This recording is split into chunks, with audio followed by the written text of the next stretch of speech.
Një gjysmë pyetje fare. Në qoftë se ti Bushat do isha ambasador amerikan sot. Çfarë do bëje? S'ka ambasador amerikan. Në qoftë se pra, e ngarkuar me punë. Me ngarkuar me punit. Çfarë do bëje ti për të penguar? Për të penguar kapjen e Spakut nga Berisha dhe Rama. Çfarë do bëje? Tani, unë që do bëja? Ta them unë. Ja, ta para se të përgjith Bushati. Po thuaj. Se më përpara kisha imagjinuar që të ndroj seksin se sa të bëhem në jere ambasador amerikan. Nuk e du. Por po të duash... Shprenoje fantazinë dhe imagjinoje. Po të duash... Qfar do kisha bërë? Do vija kambanat e alarmit, kur vetingun e bënte motra e Belinda Ballukut. Do vija kambanat e alarmit, kur këta e kapën në gjenez reformën drejtësi. Pra nuk do lija që të shkallmoheshin. Po jo pra se s'është me sot. Nuk do përshëndesja një antare gjykatës kushtetuese që betohet Kelana dhe të thosha kjo po çon përpara. Mban mend në atë kohë. Këta shkallmuan sistemin dhe tani duan ta zgjidhin me njerëz që nxjerrin nga xhepi. Vetingu sabotoi nga opozita. Opozita diqte mandate, bënte unë je 100% dakord me ty që gjithë zezat i bën opozita. Jo, ishte opozita e Lul Bashës me ajo tjetra. Nuk po them kjo se kjo është e kulluar, po flas për atë tjetrën. Pra do më thënë, në këto kushte, që do të bëjnë Amerikanët pra? Në këto kushte... Si ta të shtymë për para këtë proces? Ore, unë jam dakord me Klodin një përgjigje për pyetjen e doktorit Kthea. Por ne, pikrisht se jemi kaj shumë fajtor, nuk duhet të presim zgjidhje deus ex machina, duke i lënë të gjithë qelësat që duhet të mbajnë vetë, duke i agentuaj, të tuaj të shfrytëzojnë për interesat e tyre. Ti thua që fakti që ata ka nevojë për mbështetje tregon që ne nuk kemi standarde.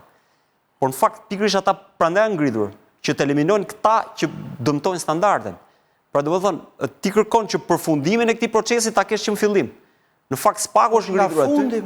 Nuk është në fund, olla, sepse s'ka... Tretat e kohës si kalon. 3 vjeçari parë, hiqi. Këtë 2 tret në 2 kanë filluar të kalu kod, jo.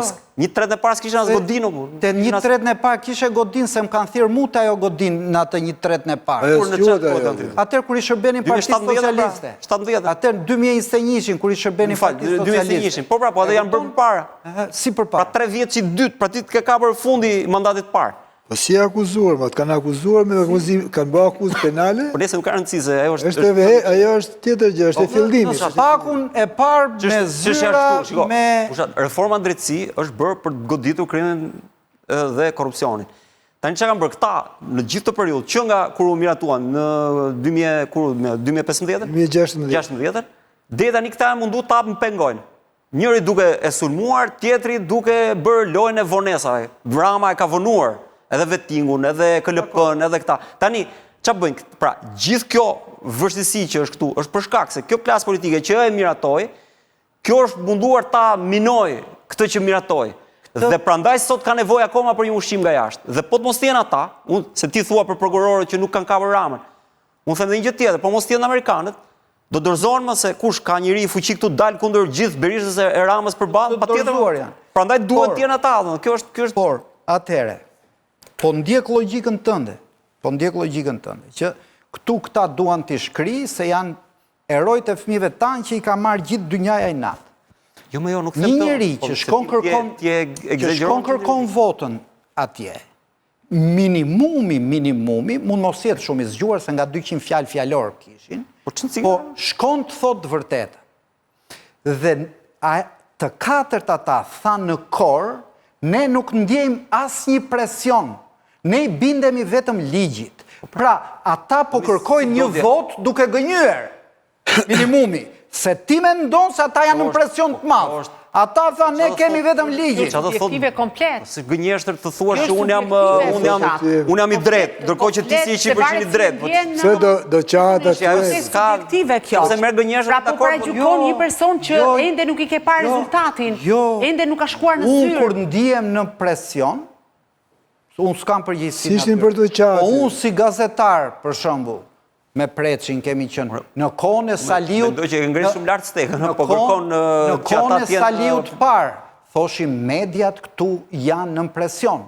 sot në kohën e Ramës, themi mediat janë në presion. Pra një njeri që do t'i flasi publikut, beson në kauzën e është i drejt, thot të vërtetën, vlla. Pra ne qajmë hallin atyre që ata thot ne s'kemi presion. Ai ka për që në prokurori speciale dhe thot që unë ha presion. Nuk ka thotë se po ta thotë të do thotë çdo ditë aty, domethënë se kjo pastaj kthehet në absurd. Nuk ka, thot. Po ja me ligj. Tash dhe një gjë tjetër, shiko, jam dakord me atë që një sekond. Ka marrë vetëm pjesën e parë të përgjigjes. Nuk do ta dëgjoj pjesën e dytë Bushati, se intereson për tezën e vet. Edhe një gjë e mbylla, domethënë nuk unë jam dakord me ty që ndërkombëtarët nuk janë të rënë nga qielli dhe nuk është se kanë qenë dhaq pozitiv themi në këtë vend. Kanë ata pasojë mëkatet e tyre. S'kan rol të jenë të rënë nga qielli. Dhe jam dakord dhe me faktin që ato s'mbajnë përgjegjësi sepse në fund fare nuk kanë përgjegjësi ligjore në këtë vend. Por këtu kemi dy alternativa. Ose të mbajmë këta që nuk janë pjesë e këtij shteti dhe nuk kanë përgjegjësi ligjore në këtë shtet. Ose të mbajmë këta të tjerët që e sundojnë ligjin, që e kanë përdorur ligjin për interesat e tyre dhe ku interesat janë të tilla që njëra palë ndërkombëtarët kanë interesat e shteteve të tyre, të cilat janë shtete aleate me Shqipërinë, nuk janë shtete armiq. Ndërkohë kemi politikanë të cilët sillen si armiq me Shqipërinë, sepse interesat e këtyre politikanëve janë na vjedhin ne. Tani përballë këtyre të dyve kë zgjedhim ne?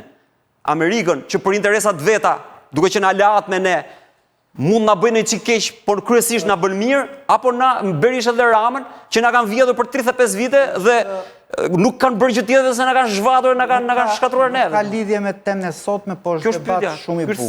Ky është thelbi që diskutojmë ne gjithmonë. Ti nga mënyra si ngritë pyetjen, ti e ke bërë zgjidhjen. Patjetër. Ti thu, unë para Ramës dhe Berishës jam me amerikanë. Po, zgjedh keqe më të vogël. Kurse unë them, nëse ne si popull nuk mësojmë si të përballemi me profile si Rama dhe Berisha dhe presim zgjidhjen nga jashtë, do prodhojmë non-stop Ram dhe Berish të tjerë. Pra, po nuk ngritëm vetë instrumentat. Po nuk ngritëm vetë instrumentat, po besoj jemi jashtë teme. Jo, një sekundë. Qose dëshkueshmëria, vetëm një fjali, nëse dëshkueshmëria vendoset, nuk do kesh më modele të tilla. Ato janë modele që i ka prodhuar pa ndëshkueshmëria. Po ndëshkueshmëria duhet të vi si pjekje e sistemi, jo si e kartës, tani Dumanin, tani Klot Brauqin, nxjerr ambasadori. Ajo nuk është forcim institucion. Ajo nuk është forcim institucion. Ajo është thjeshtizon dhe do dhe ta ridikulizosh, po ajo është puna jote. S'është ashtu, sepse nuk është se nxjerr kush nga xhepi, nga shikohen njerëzit që janë fushën e lojës, shikohen hetimet që kanë bërë, shikohen disa elemente që formojnë një mendim për X-in Y. Dhe bie zgjedhën mbi Domanin ra një herë, tani mbi Braun. Nuk është me thjeshtu nxori pra preç. O do lësh sistemin të funksionoj, o do imponoj. Një sistem të cilit ti imponohesh, do me thënë që nuk funksionon. Sistemi është duke funksionuar, por bim dakord për këtë gjë që ndëshkueshmëria e hap, si me thënë, historinë e re të liderëve normal. Pa ndëshkueshmëria ka kriju mostra. Ndëshkueshmëria me drejtësi. Me drejtësi, pra përmes, me drejtësi. Sa ajo drejtësia e plepave të Sali Berishës ishte shumë dëshkuese, po polli këtë drejtësin që u dash të bëhet reformë. Pra, dëshkueshmëria pa drejtësi është minimi drejtësi. Mos u shqetëso. Jo, shqetësohem, se kjo më shqetëson.